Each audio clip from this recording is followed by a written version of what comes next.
हिजाब मामले पर फैसला महफूज रखा गया है और इस बीच बेंगलोर साइबर पुलिस ने एक शख्स पर एफआईआर दर्ज की है। हिजाब मामले की सुनवाई में शामिल एक जज पर कमेंट करने को लेकर यह मामला दर्ज किया गया है, जबकि मुतासिर मुस्लिम तलबा ने अदालत से इंसाफ की मांग की है।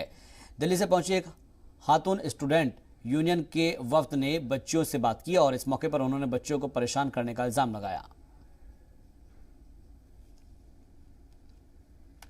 में नहीं जाने दिया जा रहा है। उनसे बात किया हम लोगों ने, उनकी जो प्रॉब्लम्स है उनको समझा।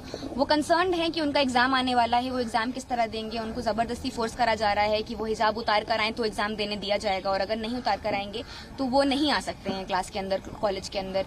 एक तरीके से ये भी उन्होंने अपना कंसर्न जताया कि जिन फ्रेंड्स के साथ वो क्लासरूम में बैठते थे, जो उनके फ्रेंड्स थे जिनके साथ वो टिफिन शेयर करा करते थे, वो फ्रेंड्स आज के वक्त में सैफरन शॉल्स पहन कर आ रहे हैं और उनको इंटिमिडेट कर रहे हैं और उनको डरा रहे हैं कि ये जगह पे मुसलमान औरतों का प्रेजेंस एक्सेप्टेबल नहीं है। हमने प्रेस कॉन्फ्रेंस इसीलिए बुलाया, ये डिमांड करते हुए कि जो हिजाब बैन है उसको रिवोक करा जाए, उसको वापस लिया जाए, और जो इंटरिम ऑर्डर है जिसका इस्तेमाल कर रहे हैं कई कॉलेज एडमिनिस्ट्रेशंस एक राइट विंग प्रोपेगेंडा फर्दर करने के लिए, उसको वापस लिया जाए। हमारी डिमांड है कर्नाटका हाईकोर्ट से कि वो एक जस्ट ऑर्डर प्रोनाउंस करें।